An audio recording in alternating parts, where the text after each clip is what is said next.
Okay sir, ఇందాక మనం root cause అన్నారు కదా, రూట్ కాజ్ అని కనుక్కుంటే ట్రీట్మెంట్ చాలా ఈజీగా ఉంటుంది అనేసి.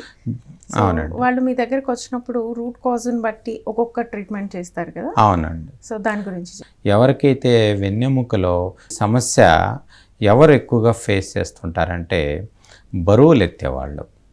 ఓకే ఓకే, ఎక్కువగా బరువులు, ఇప్పుడు ఎక్కువగా అంటే ఎక్కువ సార్లు బరువులు ఎత్తటం, అంటే వాటర్ మోయటం ముందుకు వంగి, ఆ తర్వాత ఎక్కువగా మనము కూర్చొని ఎక్కువసేపు కూర్చొని చేసే పనులు, లేకపోతే ఎక్కువగా సేపు నిలబడే పనులు, ఎక్కువగా ఫ్లోర్ మీద చేసే పనులు, అంటే పూర్తిగా నేల మీద కూర్చునే పనులు, ఇలాంటివి కాకుండా ఇంకా ఓల్డ్ ఏజ్లో ఉన్నప్పుడు కూడా ఎక్కువగా ఈ సమస్య ఉంటుంది. ప్రెగ్నెన్సీలో కూడా ఈ సమస్య వస్తుంటాయి.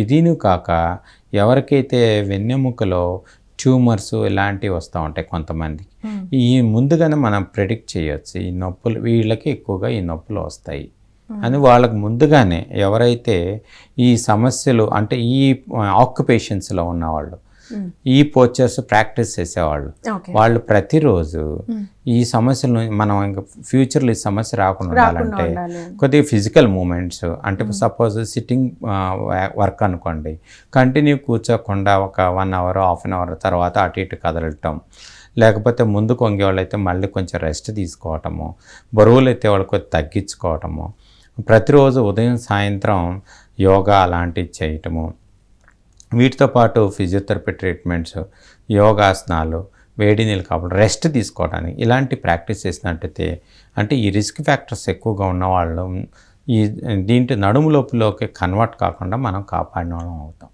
ఇప్పుడు మీరు రూట్ కాజ్ అని చెప్పారు, ఇవన్నీ రీజన్స్ అంటే ఈ రీజన్స్ని బట్టి మనం వాళ్ళని ఐడెంటిఫై చేస్తాము, కారణాన్ని ఐడెంటిఫై చేస్తుంటాము, ఈ కారణాన్ని బట్టి ట్రీట్మెంట్ ఉంటుంది. ఐడెంటిఫై చేయడం అంటే డయాగ్నోసిస్ ఎలా చేస్తుంటామంటే మనము రాగానే కొన్ని రక్త పరీక్షలు ఉంటాయి. అంటే రక్త పరీక్షలు అంటే అన్నిటికీ అన్ని సమస్యలు మనం ఐడెంటిఫై చేయాలి కదా కారణాన్ని. ఇప్పుడు రక్త పరీక్షల్లో HLA-B27 మనం ఒక టెస్ట్ చేసామనుకోండి, అది పాజిటివ్ ఉంది, అది గ్యారంటీగా నడుము నొప్పే, నాకు బాగా నడుము నొప్పి ఉంది అని చెప్తారు. ఈ కారణం కనిపెట్టాలంటే వాళ్ళకి ఏమైనా ఆటోఇమ్యూన్ డిసీజ్ ఉందా అని కనుక్కోవాలి, వాళ్ళకి తెలియదు కదా. మనం ఈ రక్త పరీక్ష చేసినట్టయితే HLA-B27 పాజిటివ్ ఉంటే అది యాంకిలోజింగ్ స్పాండిలోసిస్ అని, RH పాజిటివ్ ఉన్నట్టయితే అది దాన్ని, లేకపోతే ఏదన్నా మనం CBP, ESR ఇలాంటి టెస్టులు చేసినట్టు ఇన్ఫెక్షన్స్ ఏమైనా ఉన్నాయా, ESR రేటు పెరుగుతుంది, లేకపోతే వేరే వాటి రేటు పెరుగుతూ ఉంటాయి అన్నమాట. అంటే పారామీటర్స్లో చాలా చేంజెస్ వస్తూ ఉంటాయి. వాటిని బట్టి మన బాడీలో ఇన్ఫెక్షన్ ఉందా లేదా, అంటే C రియాక్టివ్ ప్రోటీన్ పెరిగినా కానీ ఇలాంటి పెరిగినప్పుడు మనకు ఓకే ఈయన బాడీలో ఇన్ఫెక్షన్ ఉంది, అందుకనే ఈయనకు నడుము నొప్పి ఉంది అనేది మనం ఐడెంటిఫై చేయొచ్చు. అలా కాకుండా ఇన్ఫెక్షన్ అయితే ఏమీ లేదు, అప్పుడు ఏం చేయాలి, ఎక్స్రే తీయాలి. ఎక్స్రే తీస్తే ఏమవుతుంది, ఎక్స్రేలో స్ట్రక్చర్సే తెలుస్తాయి, స్ట్రక్చరల్ ప్రాబ్లమ్స్ ఏమైనా ఉన్నాయా అని తెలుస్తుంది. ఎక్స్రేలో కూడా మనకు తెలియలేదు పూర్తిగా, ఎక్స్రే తెలియకపోతే ఎక్స్రేలో ఎముకలు మాత్రమే మనం చూడగలుగుతాము.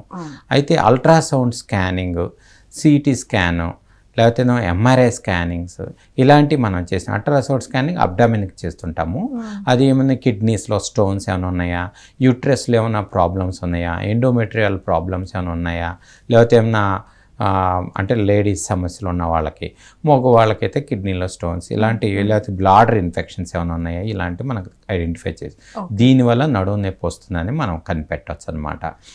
ఓకే, ఇవి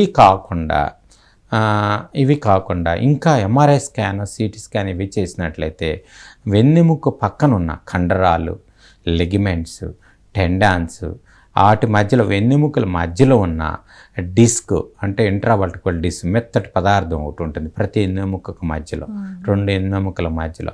ఆ డిస్క్లో ఏమన్నా అంటే డిస్క్ వాసిందా, డిస్క్ బల్జ్ వచ్చిందా, లేకపోతే డిస్క్ ఒక పక్కగా జరిగిందా, డిస్క్ ప్రొలాప్స్ అంటారు దాన్ని, లేకపోతే వెన్నెముకలు పక్కన ఏమన్నా ఎక్స్ట్రా గ్రోత్స్ అని వచ్చినాయా, కాల్షియం డిపాజిట్స్ కానీ, లేకపోతేనేమో ఆస్టియోఫైట్స్ కానీ ఇలాంటివి ఉన్నాయా అనేది ఈ MRI స్కానింగ్ ద్వారా లేకపోతే CT స్కానింగ్ ద్వారా మనకి ఈ సమస్యని మనం పూర్తిగా ఐడెంటిఫై చేయొచ్చు.